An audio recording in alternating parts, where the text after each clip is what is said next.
بسم اللہ الرحمن الرحیم۔ السلام علیکم ورحمۃ اللہ وبرکاتہ۔ حضرت عبداللہ بن مکرمہ رضی اللہ تعالی عنہ کا قبول اسلام۔ حضرت عبداللہ بن مکرمہ بنو عامر بن ربیع کے نوجوانوں کی آبرو تھے، نہایت شجاع اور شریف النفس تھے۔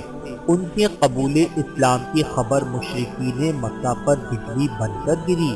انہوں نے نوجوان عبداللہ کو اپنے آبائی مذہب پر لوٹانے کے لیے ترغیب و تخویف کا ہر حربہ استعمال کیا، لیکن حق کا نشہ ایسا نہیں تھا جسے ظلم و زیادتی کی ترشی سے اتار دیتی۔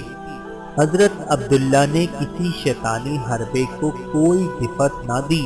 دوسرے بلا کشان اسلام کی طرح وہ بھی مشرکین کے جور و ستم کا نشانہ بن گئے۔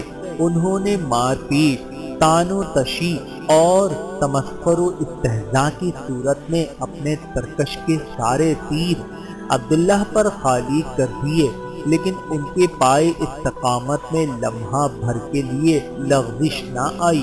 جب مشرکین کی ایذا رسانی کا سلسلہ حد سے گزر گیا تو سرور کائنات صلی اللہ علیہ وآلہ وسلم نے حضرت عبداللہ کو بلا کر ہدایت فرمائی کہ جب موقع ملے تم بھی دوسرے مسلمانوں کے ساتھ حبش چلے جاؤ۔ وہاں کا بادشاہ رحم دل اور منصف مزاج ہے، امید ہے کہ تم لوگ اس ملک میں امن سے رہو گے۔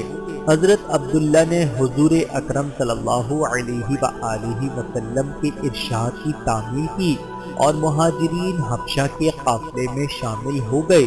کفار نے اگرچہ اس قافلے کو روکنے کے لیے بہت کوشش کی، لیکن اللہ تعالیٰ نے اسے بحفاظت حبش پہنچا دیا۔ حضرت عبداللہ بن مکرمہ رضی اللہ تعالی عنہ پر اللہ رب العزت کی کروڑوں رحمتیں نازل ہوں، آمین ثم آمین۔